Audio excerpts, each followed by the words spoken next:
Hello everyone, আসসালামু আলাইকুম। আজ আপনাদের সাথে একটা নতুন ভিডিও শেয়ার করব। আর এই ভিডিওটা দেখে আপনারা অবশ্যই কিছু শিখতে পারবেন আর অবশ্যই ট্রাই করতে পারবেন আমার মতো করে। তো আমি আজ রান্না করতেছি গরুর মাংস। আর এটা কম বেশি সবাই পারেন রান্না। তো আমি এটার পুরো রেসিপি আপনাদের সাথে শেয়ার করলাম না, জাস্ট আমি একটু শেয়ার করতেছি। তো আমি এখানে গরু মাংসটা কষায় রান্না করতেছি।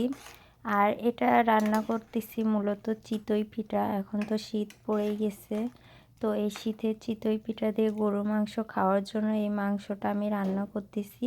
আর পাশেই আমি চিতই পিঠার পুরো প্রসেসিংটা করলাম।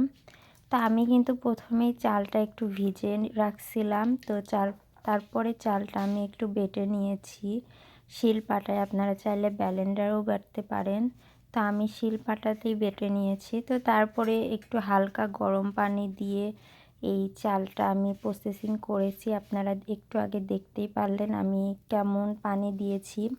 তো তারপরে এই যে আমি চিতই পিঠা বানাচ্ছি। আর আমি কিন্তু এই প্রথম পিঠা বানাবো।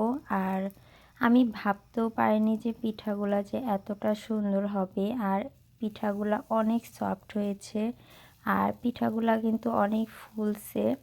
তো আপনারা চাইলে এভাবে ট্রাই করতে পারেন। তো আমার রেসিপিটা যদি ফলো করে আপনারা এভাবে ট্রাই করেন অবশ্যই সাকসেস করতে পারবেন। তো এই চিতই পিঠা কিন্তু অনেকে দুধে ভিজায়ও খায়। আমি কিন্তু দুধে ভিজাবো না, এটা হচ্ছে মাংস দিয়ে খাওয়ার জন্য বানাচ্ছি। তো এই যে দেখেন আমার পিঠাগুলো কতটা সফট হয়েছে, আপনাদের একটু দেখানোর সুবিধার্থে আমি দেখাচ্ছি। একটু হাত দিয়ে নেড়ে যে দেখেন কতটা সফট হয়েছে পিঠাগুলো। আর পিঠাগুলো হয়ে গেছে এজন্য আমি একটা চাকুর সাহায্যে পিঠাগুলো উঠাচ্ছি। আর দেখতেই পাচ্ছেন পিঠাগুলো খুব সহজেই উঠে যাচ্ছে কড়াই থেকে। তো আমি কিন্তু এই প্রথম এই পিঠা ট্রাই করলাম। তো আশা করি ভিডিওটা আপনাদের ভালো লাগবে। আর ভালো লাগলে অবশ্যই লাইক কমেন্ট শেয়ার করবেন। আর পাশাপাশি আমার চ্যানেলটা সাবস্ক্রাইব করবেন আর ফেসবুক পেজটা ফলো করে